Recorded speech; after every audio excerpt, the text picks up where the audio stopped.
barka da wuni, da fatan kuna cikin ƙoshin lafiya. Muna da saƙo kashi. Na farko saƙo da ke gare mu saƙo ne na taya murna ga sabon shugaban ƙasar Nijar wanda kotun ƙoli ta shaddada mana da shine lashe zaɓe. Da cewa Excellence Muhammadu Bazoum muna maka barka sosai. Allah Ubangiji ya rika maka, ya sa kai ne ka zama alheri a cikin wannan ƙasai. Kuma ya baka ikon riƙe amana wadda ƴan ƙasa suka baka. Muna maka wannan fata, kuma mu matasa muna da kira zuwa gare ka, duk abin da ake na ƙasa ka sa mu ciki, saboda mu ne manyan gobe. Ka tabbata ka sani da kana da matasa wanda suka san ciwon kansu, wanda suka samu tarbiyyar ƙwarai wurin na gabansu. Kana da matasa na gaske, kana da ɗiya 'yan Nijar wanda suke iya su kama maka bisa kan tahiyar ƙasa. Kakka manta da su duka daga cikin abubuwan da kake yi na ƙasa. Muna maka barka sosai, Allah Ubangiji ya sa alheri ne.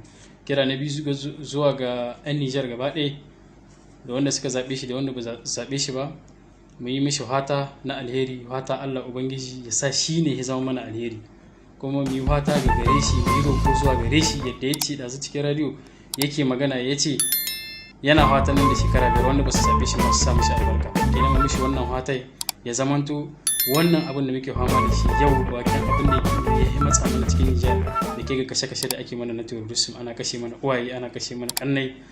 Allah Ubangiji ya kama mishi, Allah muna roƙon shi ya kama mishi, kuma Allah muna roƙon Bazoum da kanshi ya kama, ya sani, ya hana kanshi kwana har ya kai ƙarshen wannan terrorism, ya kai ƙarshen wannan mutane masu kashe-kashe, ya kama na zaman lahiya cikin ƙasa. Domin duk abin da kuka san zami, wallahi summa tallahi ƴan uwana, in babu zaman lahiya bai yiwa. In da safe baka fito ba dan akwakunka bisa kai ba, da tebur ɗinka baka tai wurin aiki ka dawo bai. Duk abin da ƙasa za ta baka, in ba ta baka zaman lahiya ba ta baka komi ba. Don haka muna roƙon Allah ya sa shi ne ya zama alheri a gare mu, shi ne komi namu. Shi kuma Excellence Mamman Usman, Allah bai kaddara kai za ka shugabanci ƙasa ba. Allah Ubangiji bai kaddara ba. Komi na duniya kaddara ce ta Ubangiji, komi na duniya an riga an rubuta shi ne. Kenan muna jajirce maka, muna maka barka, saboda kai ma ka samu score mai kyau, ka yi aiki tare da abokanka. Muna son mai kama hannu da hannu, ya zamanto inda ƙasar nan ake ma aiki a haka hannu da hannu, ya bi sau da ƙafa inda yake ganin kuskure ne su Bazoum suka yi. Da gwamnati yana da incin ya kira shi Bazoum ya ce mishi wani na ga wuri kaza an yi kuskure a gyara.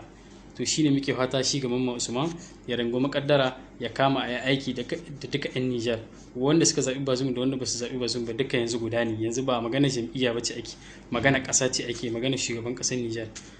Haza wassalam, Allah Ubangiji ya ba mu lahiya cikin ƙasar nan, ya ba mu zaman lahiya cikin wannan ƙasar. Assalamu alaikum wa rahmatullahi.